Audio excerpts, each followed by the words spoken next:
नमस्कार, स्वागत है आपका ईपीएस रिपोर्ट्स यूट्यूब चैनल पर। आज हम आपके लिए एक ऐसी खबर लेकर आए हैं जो सिर्फ सूचना नहीं बल्कि भरोसा है। एक ऐसी घोषणा जो यूनाइटेड किंगडम में रहने वाले लाखों वरिष्ठ नागरिकों के जीवन में एक नए सवेरे की तरह है, जिन्होंने अपनी जिंदगी का हर एक पल समाज और राष्ट्र की उन्नति में लगा दिया। आज हमारी चर्चा का केंद्र है यूके सरकार का वह ऐतिहासिक निर्णय जिसने पेंशन प्रणाली की परिभाषा ही बदल कर रख दी है और लाखों चेहरों पर मुस्कान बिखेर दी है। ये कोई साधारण खबर नहीं बल्कि एक वित्तीय क्रांति का आगाज है। एक ऐसा कदम जिसने न केवल आर्थिक सुरक्षा का वचन दिया है बल्कि भविष्य के लिए एक नई आशा की किरण भी जगाई है। इस वर्ष की यह घोषणा जो किसी उत्सव से कम नहीं है, पेंशन में होने वाली कोई मामूली वृद्धि मात्र नहीं है। यह एक सोची समझी और रणनीतिक नीति का परिणाम है जिसे पूरा यूनाइटेड किंगडम ट्रिपल लॉक के नाम से जानता है। यह महज एक नीति नहीं बल्कि एक कवच है, एक ऐसा सुरक्षा चक्र जो देश के वरिष्ठ नागरिकों को आर्थिक अनिश्चितताओं से बचाता है। ट्रिपल लॉक का सिद्धांत सरल लेकिन अत्यंत प्रभावी है। इसके तहत राज्य पेंशन में वृद्धि 3 प्रमुख आर्थिक संकेतकों के आधार पर की जाती है। पहला, मुद्रास्फीति की दर यानी महंगाई में होने वाली बढ़ोतरी।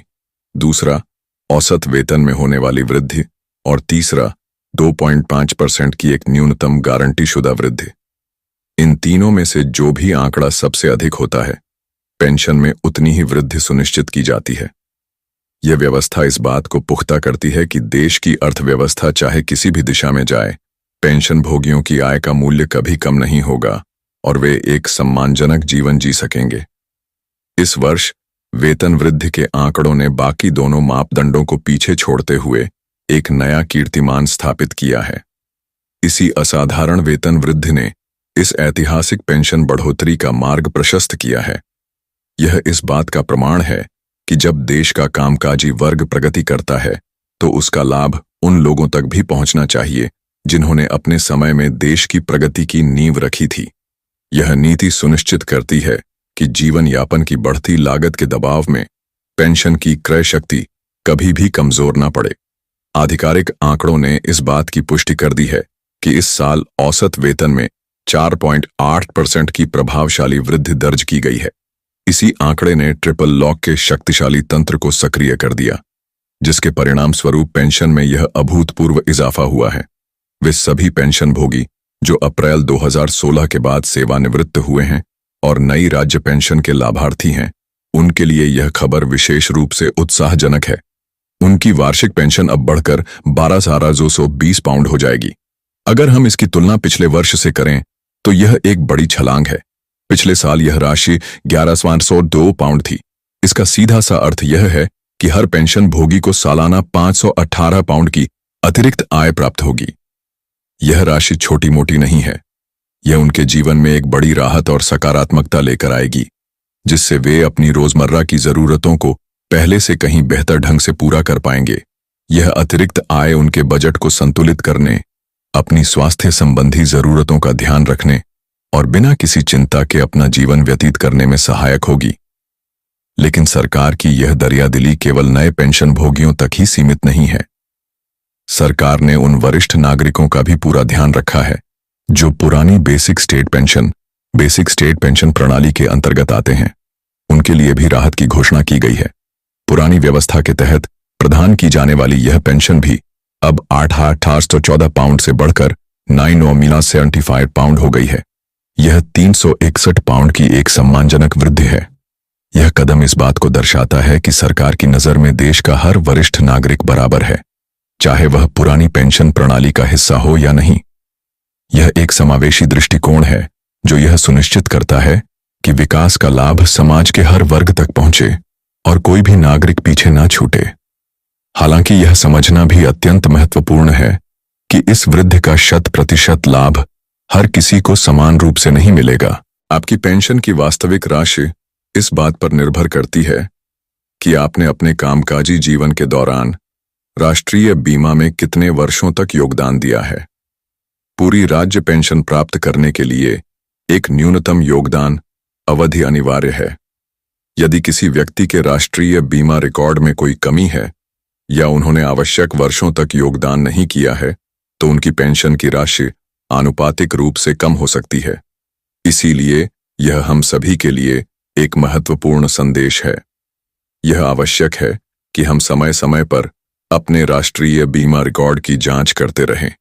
यदि रिकॉर्ड में कोई कमी है तो यह पता लगाने का प्रयास करें कि क्या स्वैच्छिक योगदान के माध्यम से उस कमी को पूरा किया जा सकता है।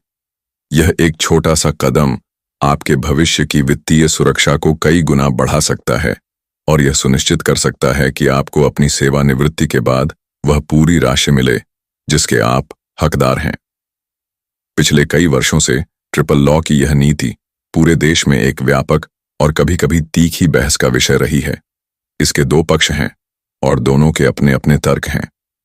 एक और इसके प्रबल समर्थक हैं जो इसे पेंशन भोगियों को आर्थिक उतार चढ़ाव और महंगाई के थपेड़ों से बचाने वाला एक अभेद्य किला मानते हैं। उनका तर्क है कि यह नीति हमारे बुजुर्गों को वह सम्मान और आर्थिक स्वतंत्रता प्रदान करती है जिसके वे अपने जीवन भर के परिश्रम के बाद हकदार हैं। यह उन्हें समाज में एक सक्रिय और गरिमापूर्ण जीवन जीने का अधिकार देती है। वहीं दूसरी ओर इसके आलोचक भी हैं जिनमें कई अर्थशास्त्री और नीति निर्माता शामिल हैं। उनका मानना है कि यह नीति सरकारी खजाने पर एक बहुत बड़ा और लगातार बढ़ता हुआ बोझ है। उनकी चिंता का मुख्य कारण यह है कि यूनाइटेड किंगडम में बुजुर्गों की जनसंख्या तेजी से बढ़ रही है और जीवन प्रत्याशा में भी वृद्धि हुई है।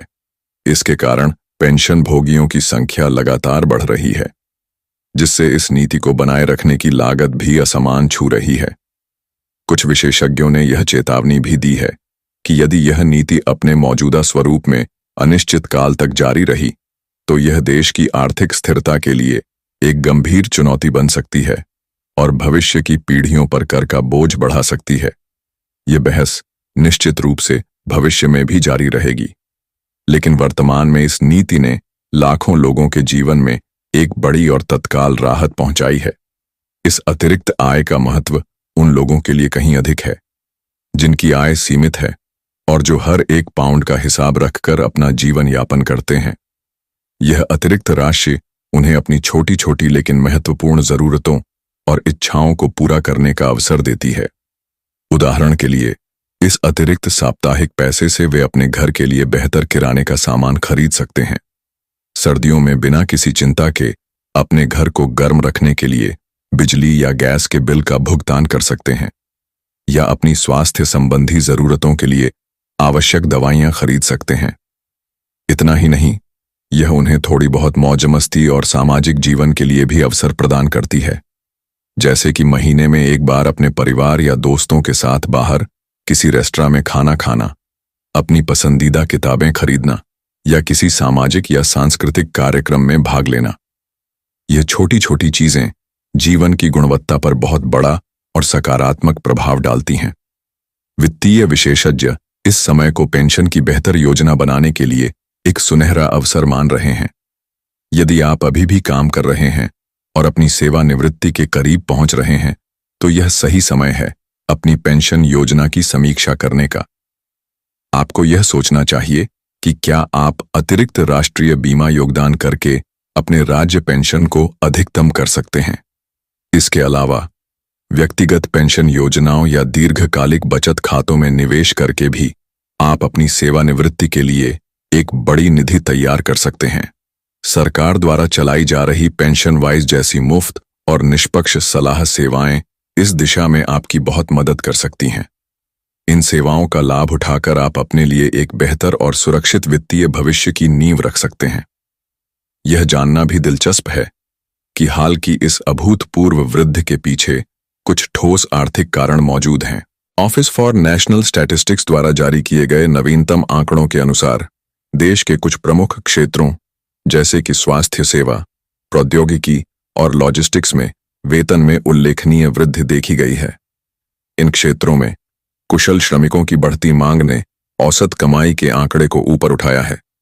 यही 4.8% की कमाई में वृद्धि पेंशन की गणना को प्रभावित करने वाला मुख्य कारक बन गई, जिसने ट्रिपल लॉक को सक्रिय किया। सरकार इस नीति के दीर्घकालिक प्रभावों का लगातार मूल्यांकन कर रही है।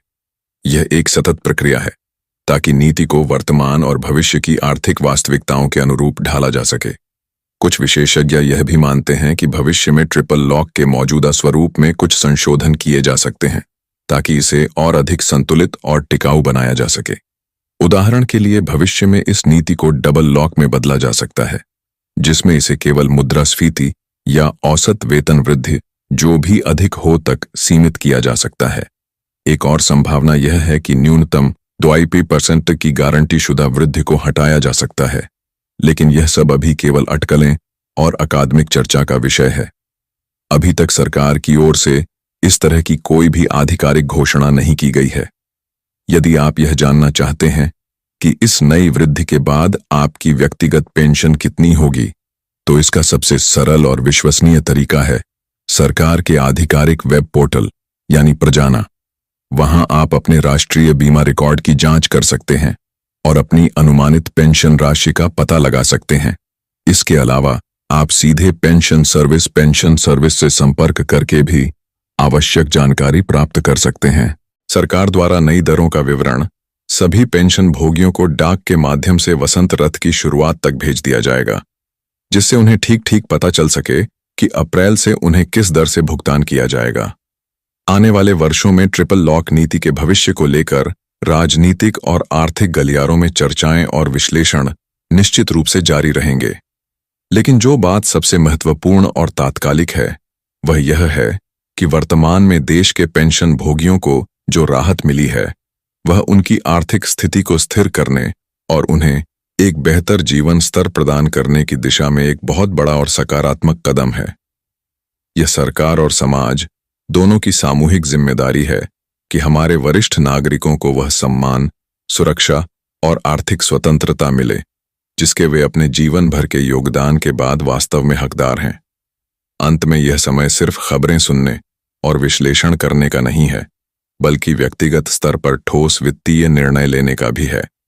पेंशन योजना, भविष्य की तैयारी और निवेश की रणनीति अब सिर्फ वित्तीय सलाहकारों के लिए आरक्षित विषय नहीं रहे हैं, बल्कि यह हमारे दैनिक जीवन की बातचीत और योजना का एक अनिवार्य हिस्सा बन चुके हैं।